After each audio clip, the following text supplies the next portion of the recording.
Hello students. सो बेटा अपन metallurgy part कर रहे थे एंड इन मेटलर्जी मिनरल्स क्या होते हैं, जो एलिमेंट्स प्रेजेंट है हमारी अर्थ क्रस्ट में। ओर्स क्या है? These are the minerals which we contain a high percentage of a metal, जिससे हम उस मेटल को एक्सट्रैक्ट आउट कर सकते हैं प्रॉफिट के थ्रू। ठीक है, देन फिर मेटलर्जिकल प्रोसेस आ जाता है इसमें कि किस तरीके से हम मेटल्स को एक्सट्रैक्ट आउट कर सकते हैं उनके ओर से, and it depends on the reactivity of that metal, and on that basis we have divided into 3 categories. High reactivity के बेसिस पे, medium reactivity and low reactivity. ठीक है, लो रिएक्टिविटी का केस हमने देख लिया था, लाइक अनरिएक्टिव मेटल्स मोस्टली तो they are present in their native state. फिर मरकरी है जो जनरली सल्फाइड की फॉर्म में प्रेजेंट है, तो उसको क्या किया कर दिया जाता है, सिंपली उसको रोस्ट करके और उसके ऑक्साइड में कन्वर्ट कर देते हैं। ठीक है, और फिर इजीली इस ऑक्साइड को हम क्या कर देंगे, रिड्यूस। ऑक्साइड को रिड्यूस करने का मतलब क्या बेटा, उसमें से ऑक्सीजन को रिमूव कर देंगे, एंड ऑक्सीजन को रिमूव करते ही आपको क्या मिल जाएगा, आपका मेटल मिल जाएगा। फाइन, फिर इसको रिफाइन कर लिया जाता है। देन मीडियम रिएक्टिविटी का केस डिस्कस हो चुका था अपना। मीडियम रिएक्टिविटी में अपने जनरली मेटल्स आ जाते हैं जिंक, आयरन, लेड, कॉपर। ठीक है, और इनमें जो जनरली मेटल्स होते हैं अपने, वो किस किस फॉर्म में प्रेजेंट है, कार्बोनेट, सल्फाइड फॉर्म में। तो जो कार्बोनेट्स होते हैं उनका तो करवाया जाता है क्या, calcination, C calcination carbonate. So it is a process of converting carbon ores into oxides by heating strongly in limited supply of air. ठीक है, अच्छे से उसको हीट किया जाता है एयर की लिमिटेड सप्लाई में, तो कार्बोनेट्स को कन्वर्ट किया जाता है ऑक्साइड में। इस प्रोसेस को बोलते हैं कैल्सिनेशन। जैसे कि जिंक कार्बोनेट था, जिंक कार्बोनेट को हीट किया, लिमिटेड सप्लाई दिया, तो इसमें से क्या होता है, ये जो कार्बन डाइऑक्साइड रिमूव हो जाएगा इसका, और केवल जिंक ऑक्साइड आपके पास में रह जाएगा। देन रोस्टिंग, रोस्टिंग में क्या होता है, इसमें भी ओर को कन्वर्ट किस में किया जाता है बेटा, ऑक्साइड में। बट यहाँ तो कार्बोनेट के ओर्स थे, यहाँ कैसे ओर्स रहते हैं, सल्फाइड ओर्स। तो सल्फाइड ओर्स को स्ट्रांगली हीट किया जाता है presence of excess of air, बहुत सारी एयर की प्रेजेंस में। जैसे कि ये जिंक सल्फाइड है आपका, जिंक सल्फाइड को ऑक्सीजन प्रोवाइड करके उसको हमने हीट किया, तो किस में कन्वर्ट हो गया, वो जिंक ऑक्साइड में, और SO2 उसमें से रिमूव। ठीक है, समझ आ गया। और फिर फाइनली क्या किया जाता है, ये जो मेटल ऑक्साइड्स आपके बन गए दोनों प्रोसेस के थ्रू, जिंक ऑक्साइड और इधर अगर सल्फाइड को रोस्ट कर रहे हो तो जिंक ऑक्साइड, इनमें से क्या कर दिया जाता है, इनका रिडक्शन। रिडक्शन का मतलब ऑक्सीजन का रिमूवल, और इसके लिए हम किसका यूज करते हैं, रिड्यूसिंग एजेंट्स का यूज करते हैं। जैसे कि कोक हो गया, कुछ हाईली रिएक्टिव, कुछ केसेस में हाईली रिएक्टिव मेटल्स को भी यूज किया जाता है। ठीक है, सो जैसे कि ये केस है आपका, जिंक ऑक्साइड था आपका, मेटल ऑक्साइड, कार्बन यानी coke, it is used as a reducing agent, और वो इसका रिडक्शन करवा देगा, ऑक्सीजन को यहाँ से रिमूव कर देगा, and this zinc you will get in the molten state, exothermic reactions होते हैं। then very important thermit reaction, thermit reaction में क्या होता है, आयरन ऑक्साइड को एल्यूमिनियम की प्रेजेंस में रिएक्शन करवाया जाता है ये। ठीक है, और रेलवे ट्रैक्स को जॉइनिंग में काम करने के आता है, क्योंकि आयरन ऑक्साइड जब एल्यूमिनियम के साथ रिएक्ट करेगा तो आयरन इसको डिस्प्लेस करेगा, आयरन को यहाँ से, और आयरन आपको मिल जाएगा किस फॉर्म में, मेल्ट फॉर्म में, और वो उन रेलवे ट्रैक्स के बीच में जाके ज्वाइन हो जाएगा। ठीक है, समझ आ गया सबको। तो ये था बेटा अभी तक। अब आते हैं अपन आगे थर्ड केस, यानी मिडिल रिएक्टिविटी और लो रिएक्टिविटी तो हो गया, अब हाई रिएक्टिविटी मेटल्स का केस डिस्कस कर लेते हैं। ठीक है, मतलब extraction of metals high in the reactivity series.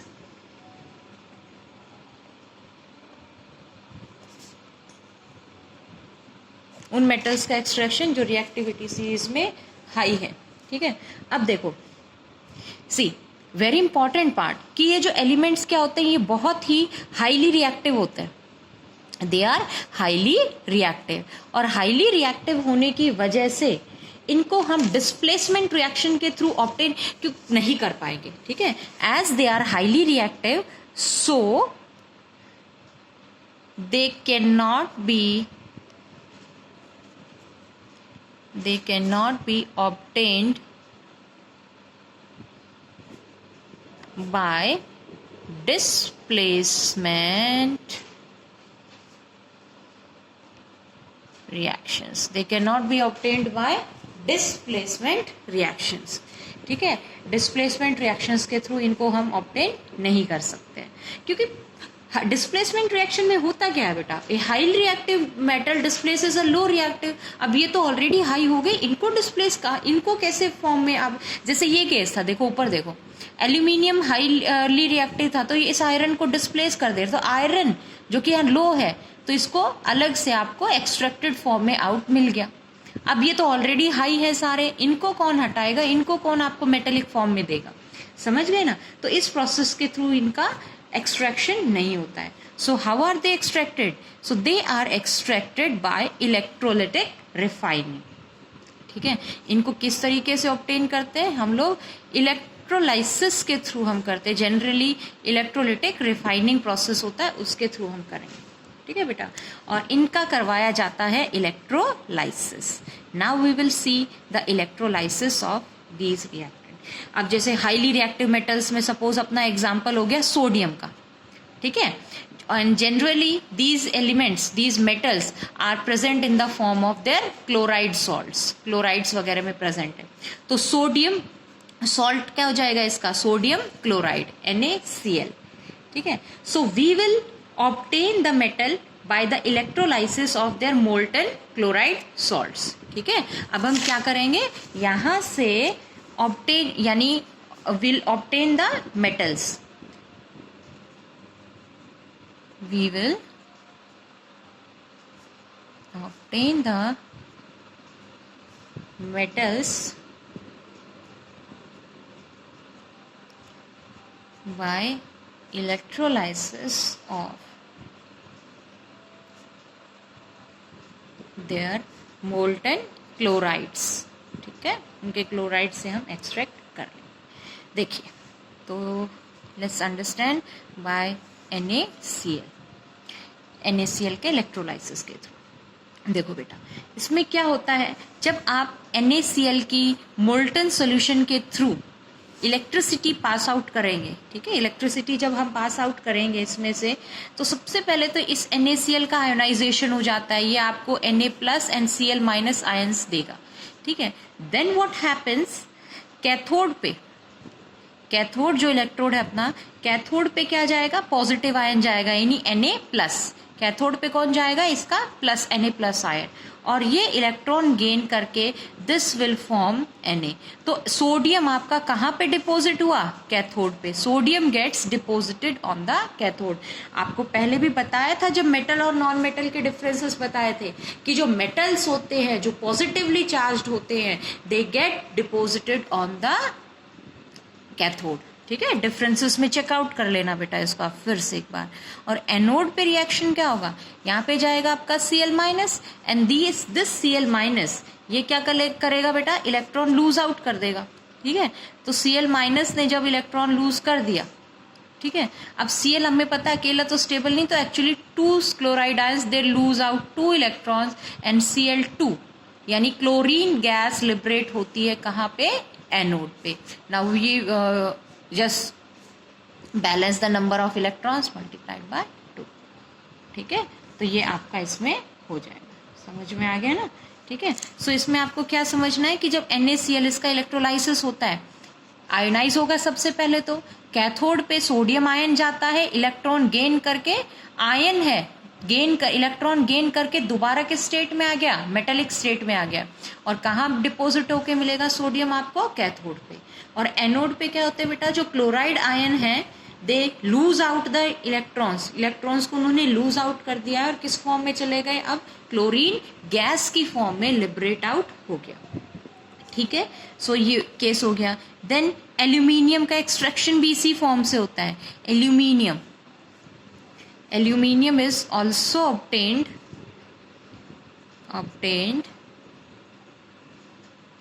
by electrolysis of reduction of aluminium oxide. ठीक है, एल्यूमिनियम ऑक्साइड के रिडक्शन के थ्रू हम एल्यूमिनियम को भी ऑब्टेन कर सकते हैं। ठीक है बेटा, आ गया सबको समझ में?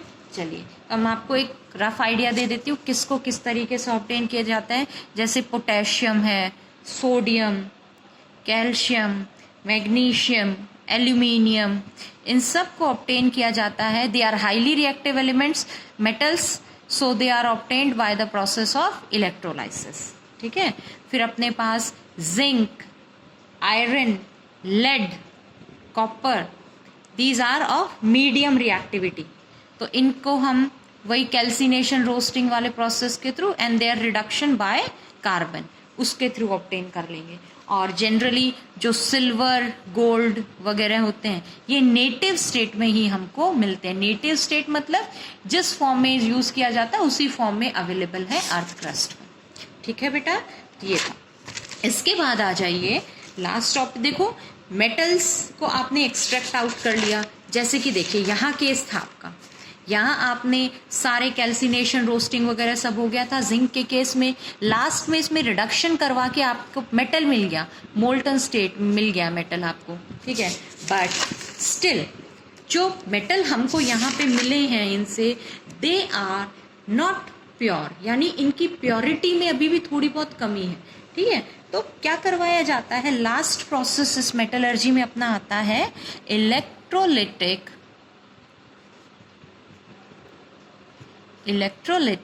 Refining.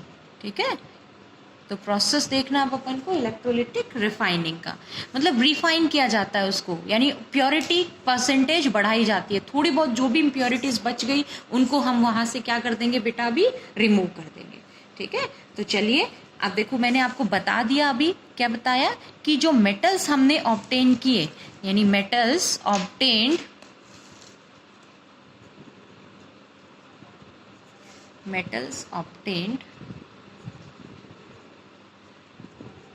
by various reduction processes, भाई लास्ट स्टेप रिडक्शन ही तो था। ठीक है, रिडक्शन प्रोसेस से जो हमने ऑब्टेन किया, दे कंटेन इम्प्योरिटीज, अभी भी थोड़ी बहुत इम्प्योरिटीज उनमें रह जाती है। ठीक है, so for refining them or to remove the impurities, so for refining आप कौन सा प्रोसेस यूज करते हो अभी इसके लिए? for refining we use the process of electrolytic refining process हम यहाँ पे यूज करेंगे। ठीक है बेटा, चलो देखो इसको समझिए अब आप क्या होता है इसमें। so this is the apparatus, ये हो गया आपका, ये इलेक्ट्रोड्स। ठीक है, this is your cathode, anode. Cathode it is charge negatively, anode positive. एक की हो गई आपकी इसकी सर्किट की battery, negative terminal, positive terminal and connected to anode. अब देखो इलेक्ट्रोड्स हो गई अपनी इसमें कैथोड एंड एनोड। कैथोड पे चार्ज कैसा होता है? नेगेटिव। एनोड पे चार्ज कैसा होता है? Positive. Fine, then these electrodes are dispersed, मतलब किसमें इनको इमर्स किया, these are immersed in the, देखो जिस भी मेटल का हमें इलेक्ट्रोलिटिक रिफाइनिंग करवाना है ना, उसी का सॉल्ट सोल्यूशन यूज करेंगे। जिंक का करवाना है तो जिंक का सॉल्ट सोल्यूशन ले आप, कॉपर की रिफाइनिंग करवानी है तो कॉपर का सॉल्ट सोल्यूशन ले। ठीक है, समझ में आ गया ना? जिसका भी हमें रिफाइनिंग करवाना है उसी का सॉल्ट सॉल्यूशन लेना पड़ेगा और उसी मेटल के इलेक्ट्रोड्स लेने पड़ेंगे। ठीक है, तो सॉल्ट हम इसको समझ रहे हैं by the refining of copper. हम रिफाइनिंग किसकी करेंगे? अभी कॉपर की रिफाइनिंग करेंगे, तो हम सॉल्ट सॉल्यूशन भी किसकी लेंगे? कॉपर की। तो copper sulphate, acidified copper sulphate solution लेते हैं अपन। ठीक है बेटा, अब एक बात आपको दूसरी ध्यान रखनी पड़ेगी कि जो आपके इलेक्ट्रोड्स हैं, एनोड कैथोड, कॉपर की रिफाइनिंग करनी है तो दोनों ही कॉपर की बनी हुई होंगी, जिसमें से anode it will be made of the impure metal. Impure का बनेगा, तो अगर हमारा क्योंकि कॉपर है तो हम इसको करेंगे, ये इम्प्योर कॉपर का इलेक्ट्रोड रहेगा। और cathode it is made up of pure metal, pure metal अपना प्योर कॉपर। समझ में आ गया? ठीक है। मैं कॉपर का केस डिस्कस कर रही हूँ, इसीलिए सारी चीज कॉपर के हिसाब से होंगी आपकी। एनोड इम्प्योर मेटल का बनता है तो इम्प्योर कॉपर हो गया इसमें आपका।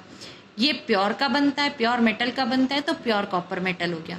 देन सॉल्ट सॉल्यूशन आपकी, जिस भी मेटल की रिफाइनिंग कर रहे हैं उसी मेटल का सॉल्ट सॉल्यूशन, तो कॉपर सल्फेट, ठीक है।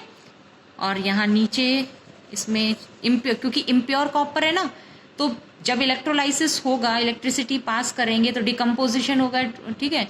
तो जो भी प्रोसेस होंगे वो एक्सप्लेन करूंगी। Impurities they will settle down, यहाँ आ जाएंगी सारी, and this is known as anode mud. इसको क्या कहते हैं बेटा? एनोड मड, ठीक है।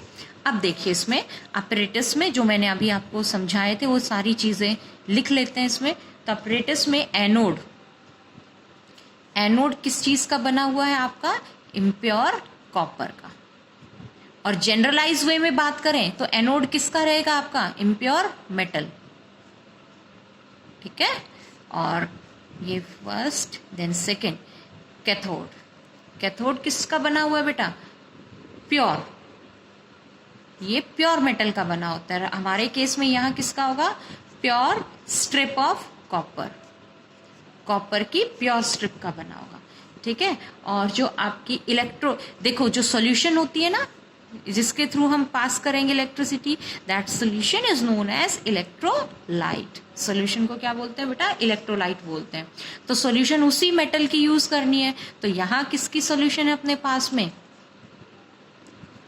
एसिडिफाइड कॉपर सल्फेट सॉल्यूशन, ठीक है। अब देखो प्रोसेस क्या होता है, समझो पहले। देखो जब इलेक्ट्रिसिटी पास करते हैं तो यहां पर से जो आपका इम्प्योर कॉपर है, ठीक है, वो क्या करेगा? आयोनाइज कर जाएगा, ठीक है। यानी क्या करेगा? Impure copper it will ionise into copper 2+ and it will lose electron. Anode पे क्या होता है आपका? ऑक्सीडेशन होता है, इलेक्ट्रॉन लूज कर देगा, ठीक है। ये तो रिएक्शन हो गई किस पे बेटा? आपकी एनोड पे, ठीक है। अब कैथोड पे क्या होगा? अब देखो उस एनोड में से केवल कॉपर, कॉपर तो आयोनाइज हो गया, इलेक्ट्रॉन लूज कर दिया। जो भी इम्प्योरिटीज थी वो सारी क्या हो गई बेटा? नीचे गिर गई। केवल कॉपर किस में आ गया? अब आपका सॉल्यूशन में आ गया, यहां आ गया सॉल्यूशन में ऐसे। अब सॉल्यूशन में से दोबारा से ये कॉपर इलेक्ट्रॉन लेके और किस पे डिपॉजिट हो जाएगा? कैथोड पे। मतलब रिएक्शन बड़ी इजी है, इसमें कुछ भी नहीं है। रिएक्शन में तो एनोड पे आप ऐसे दिखाइए, लॉस ऑफ इलेक्ट्रॉन दिखाइए, कैथोड में गेन ऑफ इलेक्ट्रॉन दिखा दीजिए, ठीक है। And it will convert to again copper. ये एनोड में जो कॉपर था हमारा ये कैसा था? इम्प्योर। और यहाँ जो कॉपर मिला है आपको, ये मिल गया अब आपको प्योर, क्योंकि एनोड में जो भी इम्प्योरिटीज बची हुई थी इसमें वो सब नीचे की तरफ यहाँ आके गिर चुकी हैं। केवल कॉपर आयन इलेक्ट्रॉन दोबारा गेन करके और कॉपर की फॉर्म में डिपॉजिट हो गया। वेरी इजी, कुछ भी नहीं है इसमें, ठीक है। रिएक्शंस रिवर्स फॉर्म में आप इस तरीके से लिख सकते हैं, ठीक है। समझ आ गया? ठीक है बेटा। तो बस इसमें इतना सा पार्ट आपका होता है कि जब करंट पास करते हैं तो इम्प्योर मेटल डिसॉल्व हो जाता है इलेक्ट्रोलाइट में, ठीक है। और जितना डिसॉल्व हुआ है कॉपर, उतना ही कॉपर दोबारा से किस पे जाके डिपॉजिट हो जाएगा? आपका कैथोड पे। और जो भी इम्प्योरिटीज हैं वो settle down at the bottom. बस ये 3 पॉइंट इसमें आपको ध्यान रखने हैं, 2 रिएक्शन ध्यान रखनी है।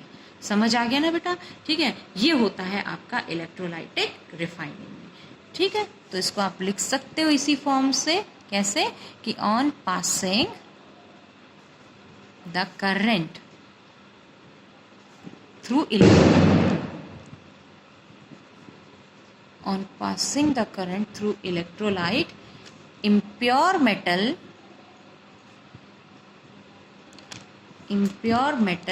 from anode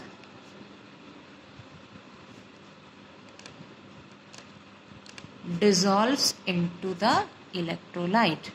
किस में डिसॉल्व हो जाएगा बेटा? वो इलेक्ट्रोलाइट में हो जाएगा। फर्स्ट तो ये केस हुआ, देन मतलब ये इलेक्ट्रोलाइट में डिसॉल्व हो गया ये कॉपर आपका, ठीक है। देन फिर क्या होता है? N equivalent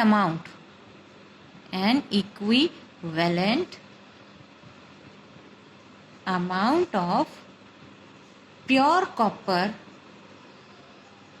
from the electrolyte, मतलब जो डिसॉल्व हुआ था ना वही from the electrolyte is deposited